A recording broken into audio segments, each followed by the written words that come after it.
Halo anak-anak, selamat berjumpa kembali dengan saya, Bapak Agustinus Pandu Ardianto, pada channel ini. Selama pandemi, bagaimana kabar kalian? Baik-baik saja kan? Ya, tetap jaga kesehatan, pakai masker, dan cuci tangan menggunakan sabun. Kita akan belajar tema 5, subtema 3, pembelajaran 1. Amatilah gambar ini. Apa yang kalian lihat? Ya, gambar uang kertas. Apakah yang kalian lihat pada gambar uang kertas? Ya, pahlawan. Kita masuk pada tujuan pembelajaran. 1. Setelah mengamati gambar, siswa mampu menyebutkan informasi tentang sikap kepahlawanan dari pahlawan nasional yang sudah diketahui dan yang ingin diketahui lebih lanjut dengan benar. 2. Setelah membaca teks tentang Pattimura, siswa mampu mengidentifikasi sikap kepahlawanan yang dimilikinya dengan benar. 3. Setelah mengamati gambar, siswa mampu mengkomunikasikan sikap kepahlawanan yang dimiliki oleh Pattimura dan yang dimiliki oleh raja di masa Islam, serta pengaruhnya pada sikap masyarakat di sekitar dengan rinci. Sekarang kita masuk pelajaran. Coba kalian lihat, ada gambar apa di situ? Ya, di situ ada anak yang sedang menolong temannya sedang jatuh dari sepeda. Mengapa orang tersebut bisa disebut pahlawan? Ya, karena orang tersebut menolong temannya. Para pahlawan juga saling menolong, bahu-membahu melawan penjajah. Mereka pemberani, bahkan rela mengorbankan nyawanya. Nah, pertanyaannya, mengapa pahlawan rela mengorbankan nyawanya demi bangsa dan negara? Untuk mengetahui jawaban dari pertanyaan tadi, kita dapat membaca dahulu bacaan berikut ini. Pahlawan Indonesia. Pahlawan adalah seorang yang berjuang untuk negara. Setiap negara mempunyai pahlawan nasional. Ia melakukan sesuatu yang berani dan membanggakan. Indonesia memiliki banyak pahlawan yang telah berjuang demi kemerdekaan. Mereka berjuang mengangkat senjata untuk mengusir penjajah dari Indonesia. Kemerdekaan yang kita nikmati sekarang ini tidak terlepas dari perjuangan dan pengorbanan yang dilakukan oleh para pahlawan. Mereka bukan hanya mengorbankan harta, tetapi juga jiwa dan raga. Karena perjuangan mereka, kita dapat menikmati kebebasan dalam menentukan cita-cita, mendapatkan pendidikan, dan mengemukakan pendapat. Dari bacaan tersebut, kita dapat mengetahui jawaban dari pertanyaan tadi, bahwa para pahlawan rela mengorbankan nyawanya karena demi kemerdekaan bangsa kita dan bentuk cinta mereka kepada tanah air. Pernahkah kalian melihat gambar ini? Di mana? Ya, pada uang kertas Rp1.000. Gambar tadi adalah gambar Kapitan Pattimura. Apa yang kamu ketahui tentang Kapitan Pattimura? Untuk mengetahui perjuangan Pattimura, yuk kita tonton video berikut ini. Video berikut ini akan menyampaikan nilai keteladanan seorang Kapitan Pattimura. Simak videonya ya. 1. Keberanian melawan penjajah. Melihat kondisi rakyat Maluku setelah penyerahan kekuasaan dari Inggris ke Belanda dan tindakan Belanda yang semakin membuat rakyat Maluku terpuruk. Dikarenakan berbagai kebijakan yang membuat rakyat mengalami kerugian yang besar serta penindasan-penindasan yang dilakukan oleh Belanda. Kejadian tersebut membuat Kapitan Patimura harus segera bertindak untuk menghentikan penderitaan rakyat Maluku. Keberaniannya dilandasi oleh perjuangan untuk kepentingan bersama, memperjuangkan kehormatan dan harga diri rakyat Maluku serta bangsa Indonesia, memperjuangkan kemerdekaan, keadilan, dan memperoleh kembali hak-hak rakyat. 2. Pemimpin prajurit yang profesional. Sejak awal, Kapitan Patimura telah dipercaya oleh para pemimpin dan rakyat Maluku untuk menjadi pemimpin perang. Sebagai pemimpin berhasil mengkoordinir kekuatan rakyat untuk bersatu dan kompak dalam penyerbuan yang dilakukan. Selain itu, juga tak lupa mengkoordinir raja-raja untuk tetap melaksanakan kegiatan pemerintahan, memimpin rakyat, tetap melaksanakan pendidikan, menyediakan pangan, dan membangun benteng-benteng pertahanan. Dalam perjuangannya menentang Belanda, Kapitan Patimura menggalang persatuan dengan kerajaan Ternate dan Tidore, raja-raja di Sulawesi, Jawa, dan Bali. 3. Tangguh dan pantang menyerah.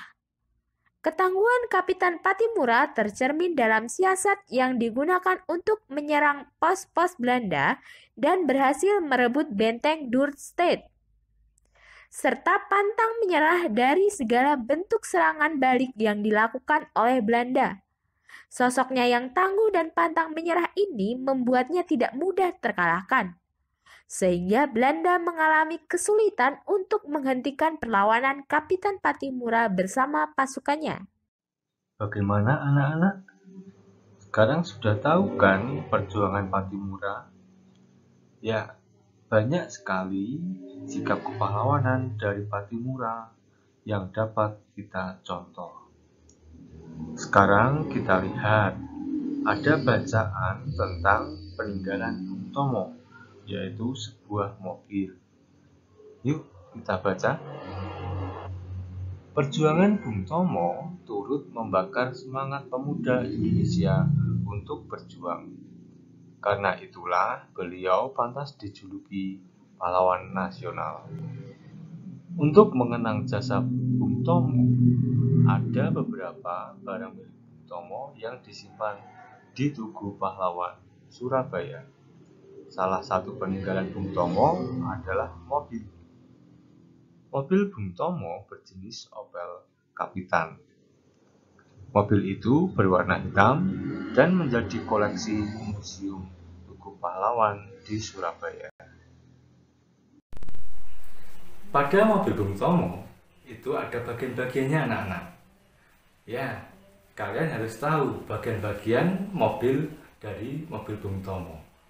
Ya, kita lihat di sini ada setir, kemudian ada jok, mesin, lampu, spion, knalpot, dan roda.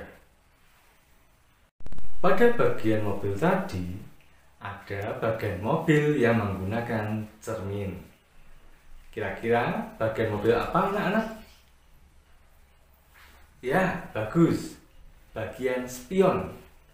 Spion menggunakan cermin cembung. Ada 3 jenis cermin. Yang pertama, ada cermin datar, cermin cekung, dan cermin cembung. Pada cermin datar, bisa kamu lihat di sini, biasa kita gunakan untuk bercermin. Sedangkan cermin cekung biasa kita temui pada permukaan sendok. Sedangkan cermin cembung bisa kita lihat pada spion.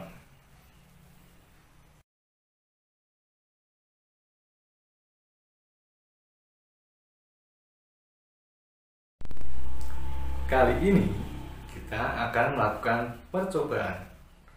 Percobaan apa? Ya, percobaan mencari sifat bayangan pada cermin. Untuk mengetahui sifat-sifat bayangan pada cermin, yuk kita amati video berikut. Halo, ketemu lagi dengan saya. Sekarang kita akan belajar tentang cermin. Ada yang tahu macam-macam cermin? Cermin datar, cermin cekung, dan cermin cembung. Cermin datar, seperti apa ya? Ada yang suka ngaca nggak? Ya, itu termasuk cermin datar. Cermin yang buat kita ngaca adalah contoh dari cermin datar. Cermin datar menghasilkan bayangan maya, tegak, dan sama dengan bendanya. Kalau cermin cekung, ya, cermin cekung seperti mangkok, bentuknya seperti mangkok, cekungan. Bagaimana nih kalau cermin terkena cahaya? Kita gambar matahari. Matahari melambangkan sinar atau cahaya. Nah, cahaya dari matahari atau sinar apabila mengenai cermin cekung, cahayanya akan dikumpulkan di dalam cekungan. Bayangan yang dihasilkan dari cermin cekung akan bersifat nyata dan terbalik. Contoh cermin cekung, ya, pernah lihat sendok? Ya. Di bagian dalam sendok adalah contoh dari cermin cekung. Selanjutnya cermin cembung. Ketika cermin cembung terkena sinar atau cahaya, maka cermin akan menyebarkan cahaya sampai kemana-mana nih. Ya, sini. Jadi cermin cembung itu menyebarkan cahaya atau sinar. Cermin cembung menghasilkan bayangan semu atau maya, tegak, dan diperkecil. Contoh yang menggunakan cermin cembung adalah, ada yang tahu? Kaca spion sepeda motor. Ya, kaca spion mobil. Ya, pelajaran kita hari ini sudah selesai. Mari kita simpulkan bersama-sama ya. Setelah kita pelajari bersama-sama, kita dapat menyimpulkan bahwa sikap kepahlawanan harus ada dalam diri kita sebagai cerminan dari pahlawan bangsa. 2. Cermin datar, cermin cembung, dan cermin cekung memiliki sifat yang berbeda. Setelah belajar dari video ini, anak-anak dapat menambah pengetahuan tentang perjuangan para pahlawan dari buku siswa tema 5 Pahlawanku, cetakan keempat, ataupun dari YouTube pada link berikut. Cukup sekian pelajaran kita hari ini. Ingat, selama pandemi, patuhi protokol kesehatan, cuci tangan dengan sabun, memakai masker, dan selalu jaga jarak. Jangan lupa belajar, tetap semangat.